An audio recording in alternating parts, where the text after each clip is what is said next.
الحمد لله على نعمة عظيمة ومنة الجزيمة وعياده الرحيمة، والصلاة والسلام على سيدنا محمد صاحب الأخلاق العظيمة وعلى أهل بيته أهل الوجوه الرحيمة. اللهم صل وسلم على سيدنا محمد صلاة تغفر بها الذنوب وتصلح بها القلوب وتنطلق بها العصور والكريم بها الصعود على آله وصحبه ومن إليه منسوب. أما بعد. Alhamdulillah, kita dikumpulkan kembali di majelis yang mulia ini, yang mana kita berkumpul tidak lain dan tidak bukan untuk mengingat Allah Subhanahu wa Ta'ala dan juga untuk menyebut nama kekasihnya baginda Nabi besar Muhammad sallallahu alaihi wasallam. Tidak lupa juga kepada para habaib, para kiai, para asatid, juga para hadirin, mobil khusus Bapak Haji Fadil sekeluarga. Semoga Allah Subhanahu wa Ta'ala senantiasa menjaga kita semua, senantiasa memberikan kesehatan kepada kita semua, dipanjangkan umurnya agar istiqomah untuk menghadiri majlis-majlis ilmu seperti ini. Amin. Untuk menjaga istiqomah kita baca lanjutkan kitab kita yang kemarin, yaitu Risalatul Mudzakarah, yang mana sebelumnya disebutkan beberapa ayat faedah daripada apabila kita bertakwa kepada Allah. Yang mana dengan takwa kepada Allah, salah satunya apa? Kita bakal diberikan jalan keluar di saat ada kesulitan. Yang mana Allah menyebutkan di dalam suratnya, "Wa may yattaqillaha yaj'al lahu makhraja." Barang siapa yang bertakwa kepada Allah, dia melakukan kegiatan yang baik, melakukan segala perbuatan yang baik, tidak maksiat kepada Allah Ta'ala. Ya, meskipun dia bermaksiat mungkin karena kemaksiatan tidak sengaja dilakukan, maka Allah akan menjalankan atau memberikan nanti di saat dia sulit, di saat dia dalam mendapatkan keadaan yang sulit, Allah akan menjadikan dia atau memberikan dia jalan keluar. Ditambah lagi sama Allah Ta'ala, sampai sudah dikasih jalan keluar dari segala masalah, juga diberikan rezeki sama Allah dengan jalan yang tidak dikira-kira. Nah, sebab itu kalau kita takwa sama Allah, kita punya ketakwaan, kita punya ketakutan kepada Allah, jangan khawatir sampai punya masalah apapun, ingat kepada Allah, insya Allah bakal jalan keluar, dikasih jalan keluar sama Allah Ta'ala. Ditambah lagi masih dikasih bonus. Apa bonusnya? Dikasih rezeki yang makanan tidak terkira dari sampai. Tidak terkira, banyak sekali orang kejadian-kejadian seperti ini, sudah dikasih jalan keluar, masih dikasih apa? Rezeki yang banyak. Juga daripada takwa, faedahnya adalah kita diberikan hidayah, petunjuk oleh Allah. Ayatnya sering kita baca dari kitab la raiba fi hudan lil muttaqin. Ini adalah kitab yang mana kitab ini adalah suatu yang nyata, yang mana kitab ini di dalamnya adalah sebuah petunjuk. Untuk siapa petunjuk ini? Untuk orang-orang yang bertakwa kepada Allah Subhanahu wa Ta'ala.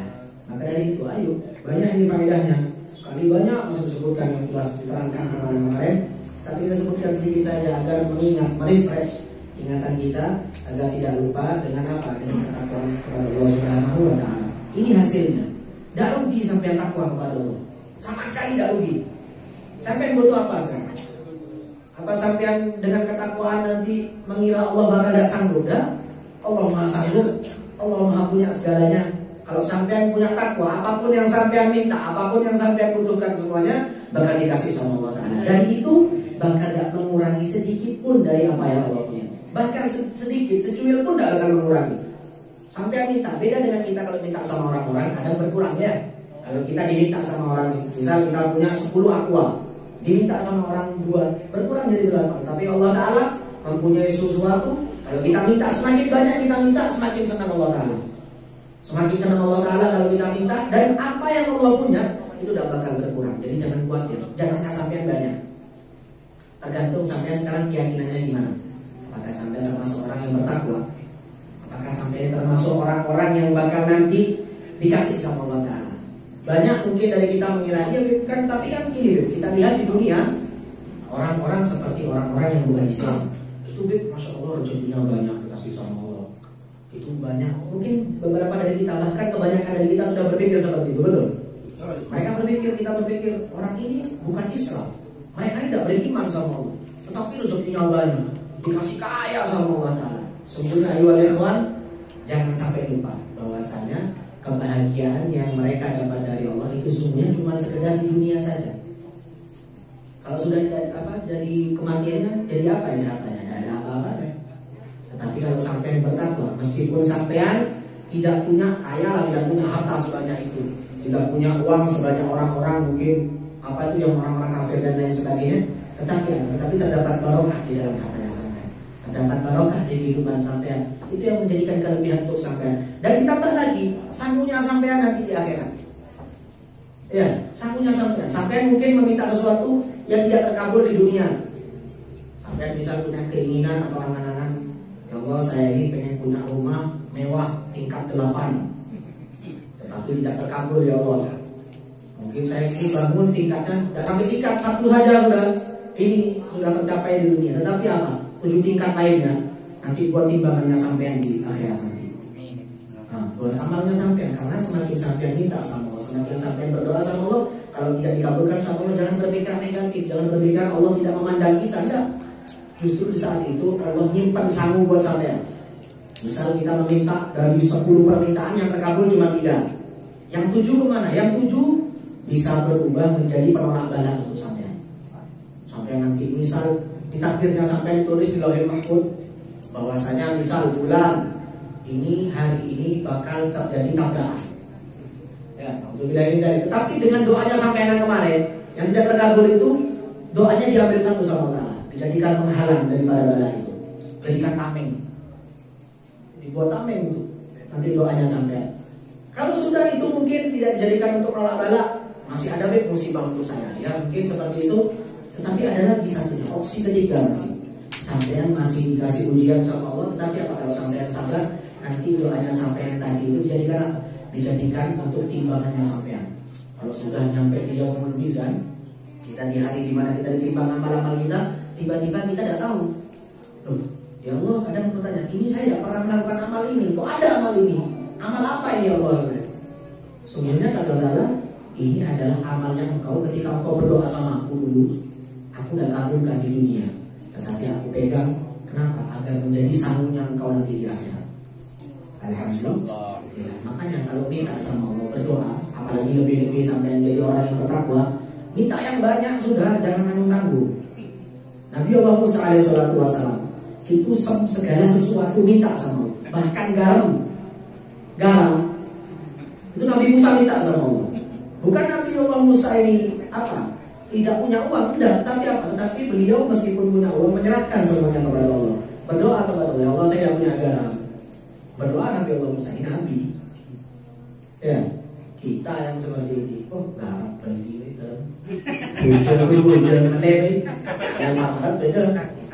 Pasar paling saya boleh 500. Ya, tapi Nabi Allah Musa ya keyakinannya kepada Allah, keyakinan yang kuat kepada Allah, bahkan untuk doa minta 1 garam saja, garam untuk kehidupan sehari-hari minta sama Allah. Ya Allah saya tidak punya garam ya Allah.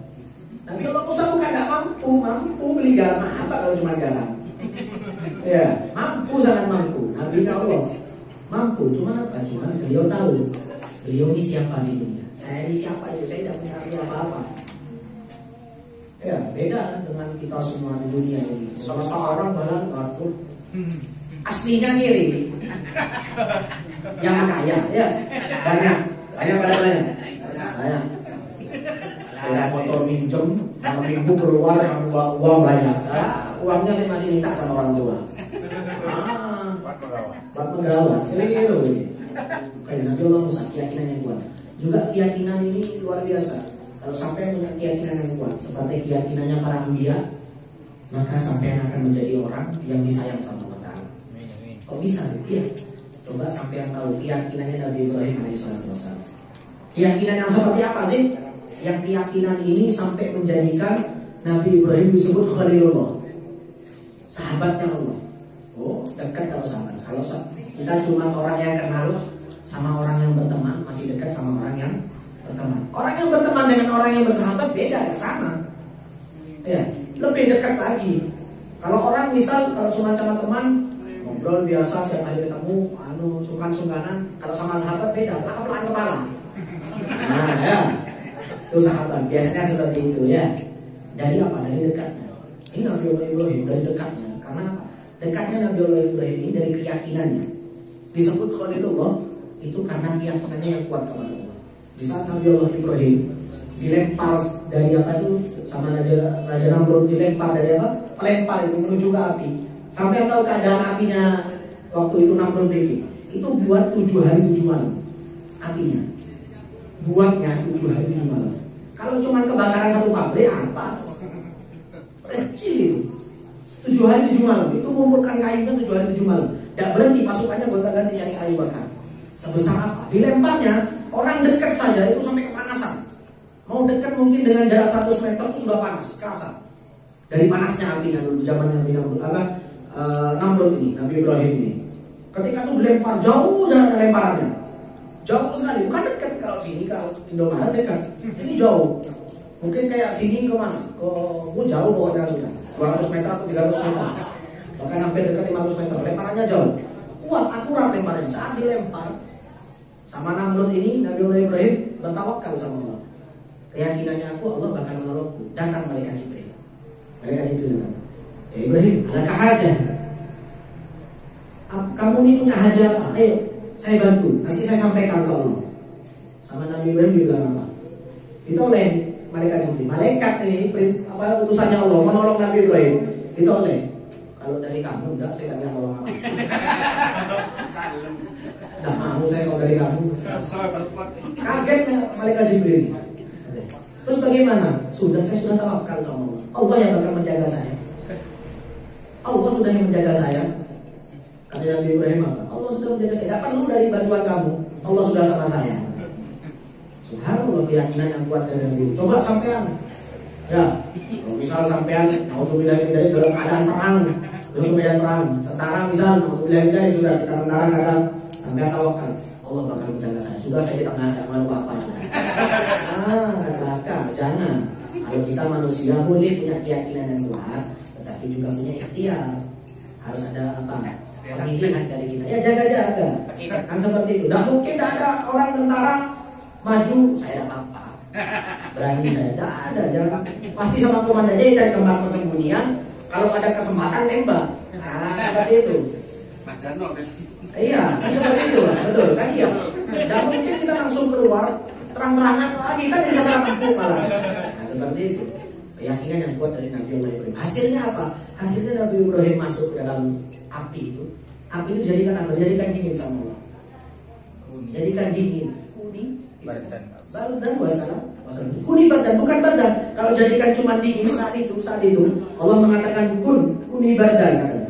Engkau menjadi dingin. Dinginnya itu luar biasa, kayak salju. Lebih dingin daripada salju. Kalau semuanya cuma dingin saja, Allah Ta'ala cuma bilang dingin saja, itu bakal meninggal juga Nabi Ibrahim. Dari dinginnya yang Allah berikan. Tapi apa tambahin? Wassalam. Dikasih dengan apa? Dengan yang selamat lah. Dingin tetapi yang menyelamatkan. Seperti itu. Makanya ketika Nabi Allah Ibrahim ditanya, ya Ibrahim katanya dengan para sahabatnya, ya Nabi Allah, kapan kehidupan engkau yang paling indah? Selama hidupnya engkau yang paling indah ini kapan? Nabi Ibrahim tanpa ragu-ragu, tanpa lama jawabnya cuma satu. Saat saya di apinya Namrud. Paling enak, paling nikmat sudah di kehidupan dunia. Kok bisa? Ya karena di kehidupan sana, saya saat di sana itu 3 hari 3 malam itu bukan apa? Saya dikasih makan dari surga sama Allah. Saya dikasih kenikmatan dari surga sama Allah. Enak hidupnya saya. Begitu keluar dari api, dah enak lagi sudah. Sudah enak di api tadi. Normal lagi. Nah, luar biasa. Apinya apa itu? Apinya jadikan dingin, enak, selamat. AC lebih dingin daripada AC. Lebih enak daripada AC. AC alami itu langsung. Dikasih makan langsung dari surga. Apa kalau cuma kacang? Kita jadi sudah nikmat kacang luar biasa. Semangka lebih luar biasa. Ada minumnya teh pucuk harum. Nabi Allah Ibrahim lebih nikmat daripada itu semua. Tetapi ini apa? Hidangan juga hidangan rohani, hidangan jasmania. Ini halal nih. Nah, kalau makanan yang halal itu bisa mendapatkan apa tuh? Membuat kita nanti jalannya ke surga Allah lebih mudah. Makanya itu nikmat keyakinan yang kuat daripada Nabi Ibrahim. Kalau kita bertakwa sama Allah. Dari apa asasnya Nabi Ibrahim? Asasnya dari takwa. Takwanya Nabi Ibrahim kuat, takwanya Nabi Ibrahim. Ya. Kalau dengan manusia zaman sekarang takwanya ini takwanya. Ya. Sekarang baru misal subuh mendengarkan ceramah, ya Allah, hati kita sudah insya Allah sudah melakukan maksiat, sudah luar biasa. Lihat ada janda muda yang astagfirullah, hati luar biasa. Berubah lagi ya, sudah ya, beda lagi sudah. Nah ini yang bahaya. Kadang iman kita, takwa kita ini begini sama Allah. Makanya dari itu ayo kawan, takwanya kita setidaknya lah setiap hari dia apa? Diolah atau diasah takwanya kita. Karena Nabi SAW banyak berkata tentang takwa ini. Di antaranya Nabi berkata, qala Ali radhiyallahu anhu, ini berkata Sayyidina Ali, innahu la yahiju 'ala taqwa zar'a qaumun. Wa makna yahijunya, ya ini barang siapa yang punya asasnya atau modalnya dalam hidupnya itu takwa, maka dia itu dalam hasilnya, dalam memanen hasil kehidupannya itu bakal tidak dibinasakan sama Allah Ta'ala. Maksudnya gimana? Kalau kita punya asas takwa, kita punya fondasi takwa. Beda kalau sekarang kita punya buat rumah, fondasinya harus kuat ya. Kadang batunya besar, yang kuat cari batunya dari apa? Kalau bisa batu gunung Semeru, yang jauh sekali sudah biar kuat. Seperti itu. Kalau asasnya kuat, suatu rumah kalau asasnya kuat, dibangun seperti apapun bakal kuat. Dibangun seperti apapun bakal kuat. Tetapi kalau asasnya sudah dikasih asasnya sudah deh, yang penting sudah ada asasnya, sudah apapun itu kapuk langsung udah sampai 2 hari di rumahnya.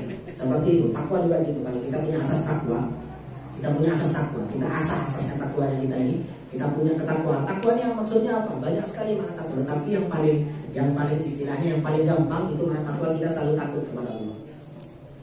Kita selalu takut kepada Allah. Paling gampang itu sudah ya, sampai takut sama Allah Ta'ala. Itu kalau kita punya ketakutan sama Allah, itu sudah termasuk takwa kepada Allah.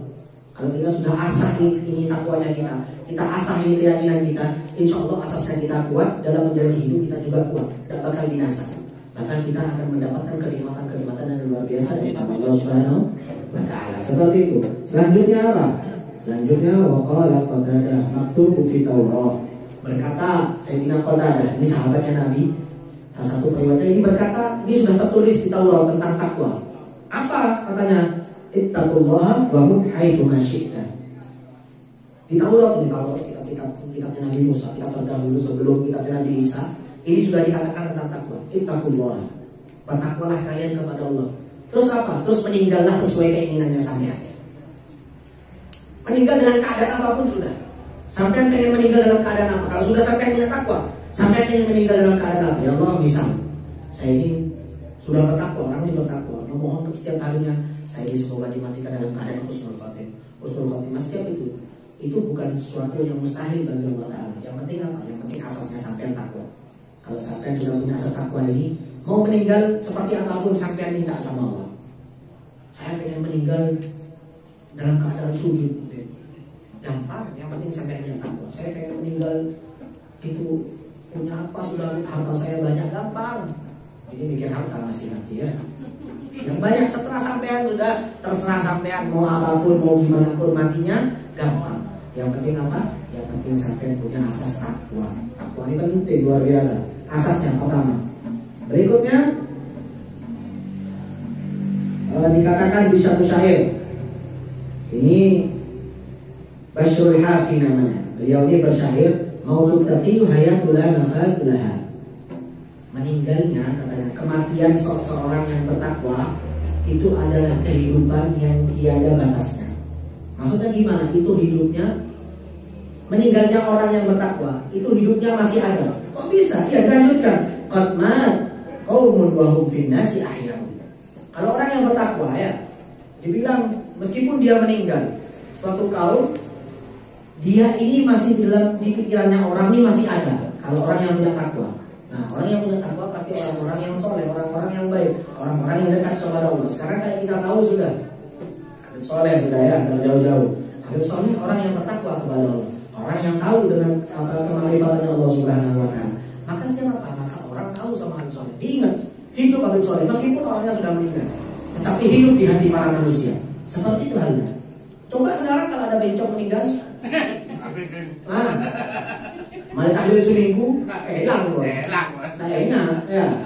Asal-asalnya apa itu udah keingat sudah. Nah, seperti itu. Atau orang-orang yang ahlul maksiat, kalau sudah meninggal sudah hilang asarnya atau sisa-sisanya. Tetapi kalau orang yang bertakwa sama Allah, diingat dimanapun, orang ini dulu baik, masya Allah. Orang ini dulu kehidupannya luar biasa. Orang ini dulu ahli ibadah di masjid. Nah, kan kalau orang bertakwa, setiap hari orang yang bertakwa, misal setiap hari istiqomah di masjid, 5 waktu istiqomah sampai hari tua. Dan begitu meninggal apa? Sudah berapa lalu biasanya orang tua ini sholat di sebelah sini, sekarang sudah meninggal, betul kan? Karena ada orang seperti itu. Karena apa? Karena dia mempunyai asas takwa kepada Allah. Wah, ini luar biasa, ya kawan. Banyak sekali faedah-faedah dari takwa. Fadlul taqwa wal muttaqin aktaru min al-tuhsa. Ini takwa ini banyak sekali faedahnya, tidak bisa dihitung. Dan telah Imam Nawawi, Imam Ghazali ini telah menyebutkannya banyak di dalam kitab tentang takwa. Yang telah termasuk kita bahas sedikit ini, alhamdulillah. Maka dari itu takwa ini kita harus jadikan asas buat kita, jadikan pegangan buat kita kehidupan kita. Di usia kita yang sekarang berapa sih? Mungkin sekarang sudah ada yang 20-an, 30-an, 40-an, bahkan ada yang 70-an sudah ada. Ayo jadikan takwa ini asas buat kita. Jadikan takut kepada Allah ini asas buat kita. Sebagai apa? Fondasi buat kita. Kalau sudah kita punya ketakwaan sama Allah, jangan khawatir sampai Allah bakal sama sampean. Kalau sampean sama Allah, Allah bakal sama sampean. Kan begitu. Kan begitu sudah. Hukumnya seperti itu. Kalau sampean bersama orang yang sampean sayangi, orang itu juga bakal sama sampean nantinya. Nah, kalau sekarang, kalau kita sama Allah, kita berserah diri sama Allah. Segala sesuatu kita serahkan sama Allah. Kita takwa sama Allah. Kita takut sama Allah, nanti Allah bakal sama kita di saat kita dalam keadaan apapun. Senang, susah, dalam keadaan sulit, dalam keadaan yang mudah, Allah bakal selalu ada sama kita. Dan bakal ditinggal kita. Tapi kalau kita sudah takwanya tidak ada, ketakutan kita terhadap Allah tidak ada, itu naudzubillah dan takutnya apa? Takutnya Allah bakal meninggalkan kita. Jangan sampai seperti itu. Bahkan untuk orang-orang yang bermaksiat, Allah masih memanggil namanya. Memanggil namanya dengan apa? Dengan sebutan hamba. Allah masih menyebut dengan namanya hamba. Orang-orang yang ahli maksiat ini, yang sudah bermaksiat sama Allah, disebutkan dalam Al-Quran, qul ya ibadiyalladzina asrafu ala anfusihim la taqnatu min rahmatillah. Disebutkan, katakan wahai Muhammad, wahai hamba-hambaku, disebutkan masih dengan kata hamba. Kata-kata kalau sudah orang disebutkan dengan kata hamba ini luar biasa. Sampai masih diakui sama Allah Ta'ala. Dalam keadaan apapun, qul ya ibadiyalladzina asrafu ala anfusihim. Katakanlah Muhammad kepada para hamba-hambaku, wahai hamba-hambaku, katanya, yang mana mereka ini selalu apa? Melewati batas atas diri mereka. Melewati batas ini apa maksudnya? Ya maksiat setiap hari, minum-minuman setiap hari, apa itu? Ghibah setiap hari, sholat dan sholat, puasa dan puasa, zakat dan laksanakan zakat. Nah ini makna asrafu ala anfusihim, yang mana mereka ini melewati batas atas diri mereka. Masih orang seperti itu masih apa? Masih dipanggil hamba sama Allah Ta'ala. Dipanggil qul ya ibadiyalladzina, wahai hamba-hambaku yang mana mereka sering bermaksiat kepadaku, sampai masih dipanggil hamba. Seburuk apapun kita, jangan dibuka di depan orang. Tapi kalau kita punya keburukan, kalau kita punya suatu kemaksiatan, jangan dibuka di depan orang. Itu Allah masih menutup untuk sampean. Alhamdulillah dari kalau sudah orang ini buka-buka dalam kemaksiatan, alhamdulillah Allah masih berusaha menutup. Tetapi kita manusia ini sudah membuka yang alhamdulillah. Banyak kali ya sekarang, di zaman sekarang, khususnya di media-media sosial, alhamdulillah sudah kelewatan batas, bahaya. Maka dari itu takwa ini luar biasa. Sampai harus punya asas takwa. Yang mana kita ambil khulasonya, disebutkan takwa ini di dalam Al-Quran terbentuk dari 3. Pengertiannya ada 3. Yang pertama, bimana khasya wal haibah. Yang pertama maknanya suatu ketakutan, tadi kita takut sama Allah itu, dan juga haibah, yaitu kewibawaan, suatu kewibawaan takwa. Yang kedua, bimana ta'ah wal ibadah. Takwa ini maknanya kita berbuat taat, berbuat baik. Berbuat taat sudah sama manusia, taat kepada Allah Ta'ala, dan juga ibadah, kita melakukan ibadah itu termasuk daripada ketakwaan maknanya. Yang ketiga, wadzal itu bimana tanzihul qalb anid dunub wa hadam wal haqiqah. Yang ketiga, yang terakhir adalah maknanya, yaitu bermaksud untuk membersihkan hati takwa ini dari segala dosa. Ya, dan itulah makna sebenarnya daripada takwa. Hakikatnya takwa itu. Maka dari itu maknanya takwa ini adalah kita ini agar jauh daripada murkanya Allah Subhanahu belaka dan hukumnya dan bukan hukuman daripada Allah Subhanahu wa taala. Ayo kita perbaiki diri kita. Mungkin ada yang bermaksiat, pasti kita ini manusia, tempatnya salah. Ya, tempatnya salah. Pasti mungkin ada satu hari kita bermaksiat, melihat sesuatu yang haram atau mendengar sesuatu yang haram atau kadang berkata yang bukan sepantasnya, itu termasuk maksiat kepada Allah. Tetapi sampai ini punya kesempatan yang di ayat tadi apalah taqnatu min rahmatillah. Janganlah kalian berputus asa dengan rahmatnya Allah, dengan kasih sayangnya Allah. Minta sama Allah Taala, minta taubat setiap kita melakukan maksiat, minta taubat sama Allah. Insya Allah nanti bakal diampuni sama Allah Taala.